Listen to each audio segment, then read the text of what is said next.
Premier League in English bari dorgommii 2026-27 har'a jimaata kana jalqaba. Hayyee Zalaalam Premier League in deebi'aa jira. Gareewwan Premier League bara kana akka gaarii jiru jennuun haa kaasnume.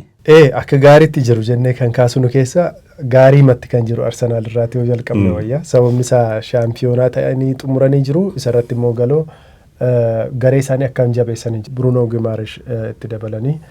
Sarara gidduu immoo kaleessa walii galteera kan gahanii guyyoota lamaan darban kana Ezri Konsa Aston Villa irraati jabeessanii jiru. Sarara fuula duraa irratti immoo Christos Zoolisiin dabalanii jiru.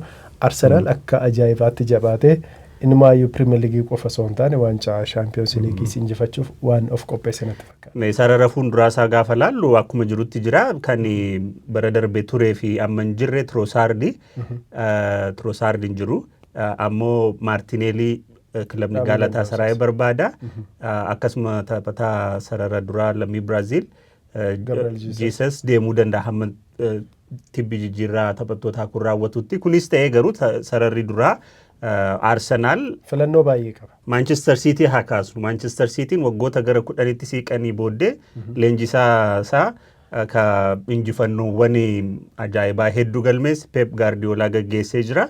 Bakka isaa Enzo Marescaan dhufee jira. Kuni waan salphaatti ilaaltu miti. Of course Enzoon nama keessa Manchester City beekwaa itti aanaa Guardiola ture manam beeka. Haa ta'u malee taphattoota murteessoo immoo dhabaniiru. Ijaarsarra waan ta'an natti fakkaata. Bara kana Manchester Cityin waancaaf waan dorgomu natti hin fakkaatu. Tilmaama kan koorraati. Sababni isaa leenjisaa sana dhabuun mataamti isaa haalichi akka ulfaatu taasisa. Tokkoffaa waa lama miira injifannoo Guardiolaan garichatti fidu dhabuun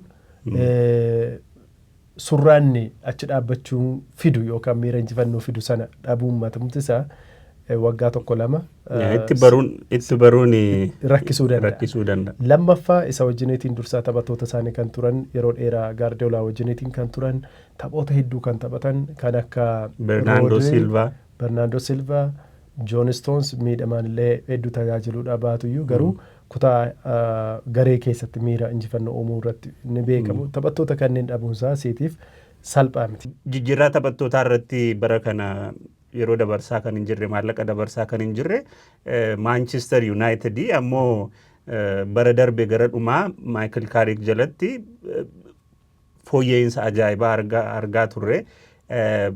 Ani tilmaama kootiin Manchester United bara kana warra waancaadhaaf dorgomuu danda'an keessaa tokko jedheen yaada. Bara kana immoo isa caalaa of fooyyessee waan dhufu natti fakkaata. Kan isaan dhabani Casemiro. Casemiro bakka buusuuf immoo taphattoota adda addaa mallatteessanii jiru. Numaayyuu taphattoota sadii fakkeenyaaf yoo kan xumuramu yoo ta'e Carlos Baleba, Tielemans kan dhufeerudha, Santos taphattoonni kun sadan walitti ida'amanii herreega gaariitiin sarara gidduu isaa jabeessee filannoos akka qabaatu. Hirmaannaa Champions Leagueefis akka ta'uufis of ijaareera jechuun ni danda'ama. Deebi'uun Rashford Unitediif oduu gaarii ta'uu danda'a akka gaariitti fooyyee deebi'e. Ilaalcha isaa yoo fooyyessee taphate. Liverpoolitti haceenuun. Liverpoolitti adeeminu. Amma waa'ee leenjistootaa isin kaasna. Jijjiiramoonni jiran jijjiiramoota taphattootaa qofa miti. Premier League keessa bara kana adda kan taasisu kilaboonni tokko hanga 5 tokko hanga 6 wal morkachuu danda'an hedduun isaanii leenjistoota isaanii jijjiiranii leenjisaa haaraa wajjin kan isaan dhufanii Eriolaan gara kilabichaatti hoggaa dhufu leenjistoota kana dura Liverpoolin leenjisanii darban irraa baay'ee fagoo miti falaasamni isaa. Tokkoffaa kubbaa bareedaa taphachuutti amana. Lammaffaa attacking footballii galchii lakkoofsuu jifachuu irratti kan amanudha. Bournemouth keessatti argineerra. Ijoollee harkaa qabuun hagamta akka gareewwan jajjaboo jilbeeffachiisaa akka ture bara darbe mul'achaa ture. Ijoollee fooyya'oo yeroo qabatu maal fiduu akka danda'u ilaalla. Garuu Liverpool keessatti wanti haaraan leenjisaadhaan alatti wanti dhaban haaraan tokko jifataa Mohamed Salaati. Bakka Salaa buusuu danda'anii jennaan tarii wayyuu kan bara darbee caala wayyaa'uu danda'u. Amma Baarkollaan fa'aa gatii guddaa baasaa jiru. Taphataan lammii Senegaal ka PSG taphatu ka biraan akka dhufutti eegamaa sararri gidduu ammayyuu akkuma bara kaanii jira. Ittisa irratti garuu wayyoo waan qabu fakkaataa jaakeet taphataan haaraa mallatteessisan ittisni Baarseloonaa irraa ergisaan argatan Araahuukaa tapha piriisiizin irratti akka gaariin turre haa ta'u malee Ariyoolaan garee amma harkaa qabu taphattoota ammaa fidachuudhaaf jedhu harkaan gaatee akka gaariitti maaneejii yoo godhe tarii morkii pirimeer liigii waancaa pirimeer liigii keessaa waan fagoo jiru natti hin fakkaatu. Garuu waa tokkoon kaasa. Deeggartoonni Liverpool eeguu qabu jedhee kan hin yaadu leenjisaan kun leenjisaa jabaadha. Leenjisaa lammii Speen jechuun falaasama kubbaa miilaa Speen ni beekama. Ittisa irratti qofa kan xiyyeeffate miti. Garuu taphoota pirimeer liigii 3, 4, 5 fuuldura jiran irratti qormaata keessa galuu ni danda'a. Kan biraan Chelsea gabaabsinee ilaaluudhaaf Chelsean akkamittiin ilaalla eessatti xumuruu danda'a? Chelsean leenjisaa jabaa argatee jira akka kootti. Inuma Liverpool dhufa jedhamee kan eegamaa turedha. Alonsoon Madrid keessas yeroo dheeraa hin argatiin iyyuu malee leenjisaa jabaa ture. Baay'ee Leverkusen keessatti leenjisaa taphoota 59 osoo mo'amiin xumuree shaampiyoonaa ta'edha. Kanaaf leenjisaa jabaadha. Garuu rakkoo guddaa tokkotu Chelsea mudatee jira. Inni jalqaba taphattoota 40 ol qaba. Taphattoota 42 ol qaba. Taphattoota 42 kana keessaa kan isaan galmeessuu danda'an 25. Isaan kana filatanii taphattoota kaan obbaafachuun qormaata guddaa Chelsea fi leenjisicha Alonsoo mudachuu danda'u keessaa tokko akka ta'e nan tilmaama. Isa adda baafate taanaan Chelsean morkataa jabaa ta'uu ni danda'a. Garuu best 11 Chelsea isa kamidha taphattoonni 11 kan jiru ammayyuu rakkoo waan qabu natti fakkaata. Tottenham jabaachuu danda'a Roberto Di Zerbi jalatti. Baay'ee taphattoota murteessotaan kan akka Sandro Tonali fa'aa Newcastle keessaa kan ba'e jechuudha. Fernandes fa'aa West Ham irraa kan argate fayyadame. Roberto Di Zerbiin haamilee gaarii Tottenhamitti deebisee morkataa taasisuu ni danda'a.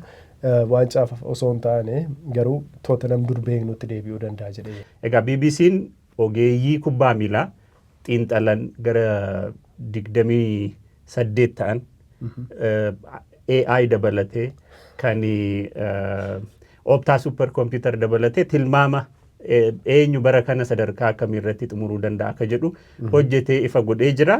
Tilmaama olaanaa kan argate ifadha Arsenaalii. 28 keessa AI dabalatee jechuudha. 25 Arsenaal sadarkaa tokkoffaan xumuradhaniiti kan isaan tilmaamanii. Tilmaama olaanaa ka Arsenaalitti taanee sadarkaa lammataadhaan xumuruudhaaf tilmaama argate Manchester Citydha. Sadarkaa lammaffaa irratti tilmaama fooyyee Citytti taanee kan argate Liverpool fi Chelseadha. Sadarkaa lammaffaa inumaayyuu kilabni argate bira namoota 28 keessaatii nama tokko qofatu United sadarkaa lammaffaan xumuruu danda'a jedhee tilmaame. Sadaffaa irratti waggaa darbinu sadaffaatiin tilmaamuuf tilmaama guddaa kan argate namoonni 5 United sadarkaa sadaffaatiin xumuruu danda'a jedhanii tilmaamanii jiru. Kaan sadarkaa arfaffaa irratti baay'inaatiin Manchester United fi Chelsea tilmaama argatanii jiru. Bardeen gaddaa tilmaama wal fakkaataa kennamee tureeni gareewwan haga sadarkaa afuriitti xumuru jedhamanii tilmaamaman gareewwan 4 turan. Bara kana garuu sadarkaa haga 4 keessa jiru keessatti maqaan isaanii kadhaamee jiru gareewwan Premier League 7. Kuni xiqqoo ishee morkiin haga sadarkaa 4 xumuru jabaachuu akka danda'u kan akeeku ta'a. Gara xumuraatti finna tilmaama kookaa'oodhaa fi Arsenaal sadarkaa tokkoffaan, lammaffaan Manchester United, sadaffaan Liverpool, arfaffaan Chelsea ta'a jedheen tilmaama. Tilmaama bareedaadha. Ani Arsenaal akka of ijaaree jirutti sadarkaa tokkoffaan xumuruunsaa gaaffii waanta qabu hin fakkaatu. Manchester United sadarkaa lammaffaa, sadarkaa sadaffaa Liverpool,